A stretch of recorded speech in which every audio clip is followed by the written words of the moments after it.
Thanks very much for extending the invitation to talk with you today. It's great to be speaking with you again this year, and I'd particularly like to thank Joan and Adam for organising to beam me in. I'm sorry that I can't be with you in person on the Gold Coast, but as you might appreciate, it's been quite a couple of weeks. Well, what a difference 12 months can make. Last year I was in Melbourne regaling you with my almost radio career. Regrettably, I've never had the chance to use the catch cry switch to Mitch, and this year I join you as the Minister for Communications and the Arts. As you know, I'm not a complete stranger to the communications portfolio and its stakeholders, but I'm looking forward to expanding my knowledge and engaging more closely on the challenges and opportunities for commercial radio broadcasters. In a time of disruption, the commercial radio industry is both resilient and innovative in adapting to change. While Australia's media landscape is experiencing significant changes in this time of digital disruption, radio does remain an essential part of the lives of Australians. It keeps us well informed and abreast of news, current affairs, weather and emergency information, not to mention entertainment, and in my case that includes 80s music. Breakfast, closely followed by drive, are still the most popular times for Australians to tune into radio.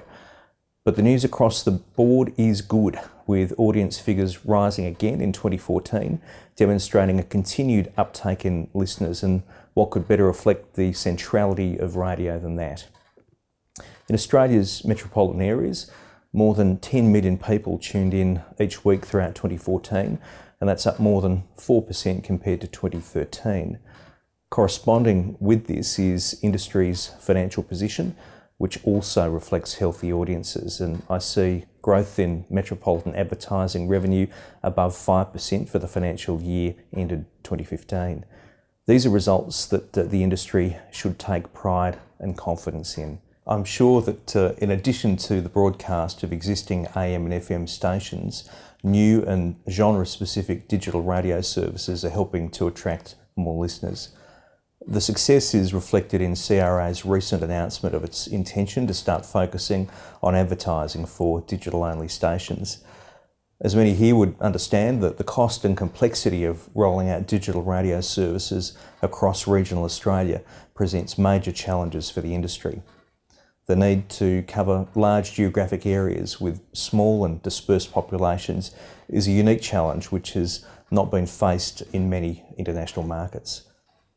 The government's digital radio report, released in July, considered the regulatory framework for digital radio, as well as the arrangements required to facilitate the rollout of digital radio in regional areas where it's economically feasible to do so.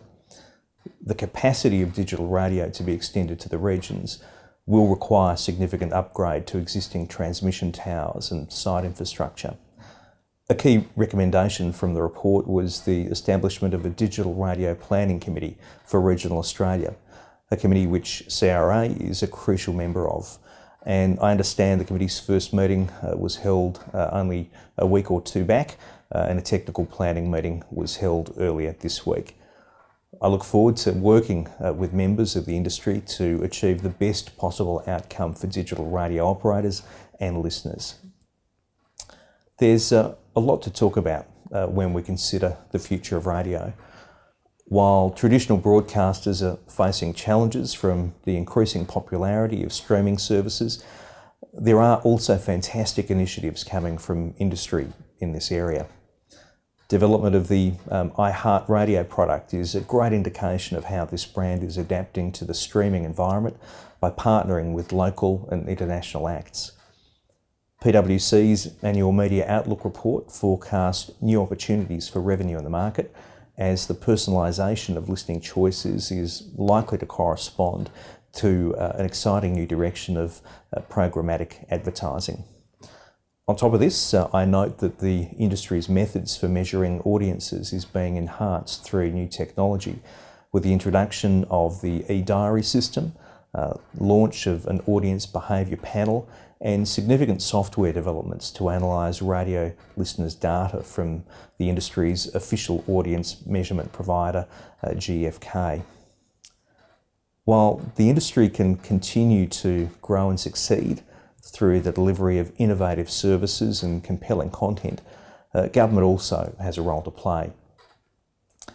The Australian Government recognises that the broadcasting industry is subject to areas of regulation in need of updating, and that changes are required to allow broadcasters to adapt and thrive now and in the future. And I can assure you that the Government is committed to positive reform of broadcasting law to reflect the rapid changes occurring in Australia's media industry. As a start, the Government has pursued a broad deregulation agenda since 2014, aimed at boosting productivity and reducing unnecessary red tape.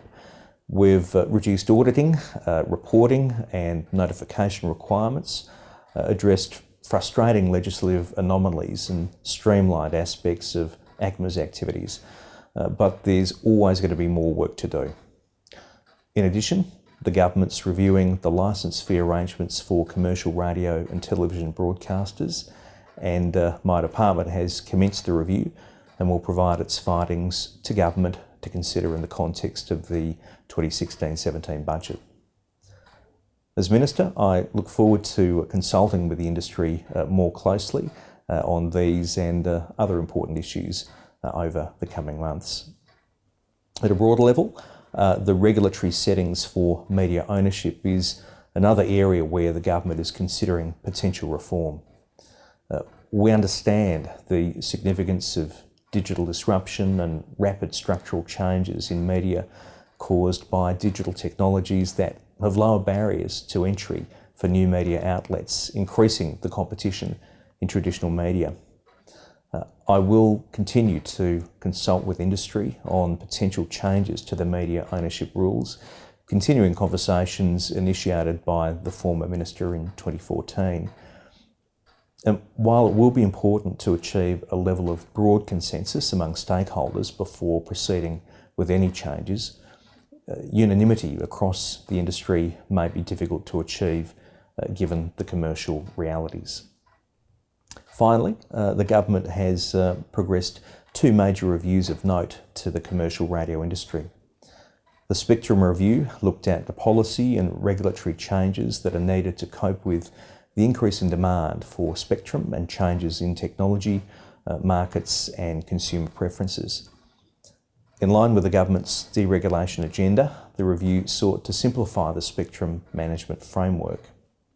And as you may know, the Government has agreed to implement the recommendations of the review and released a timeline of activities for revising the framework.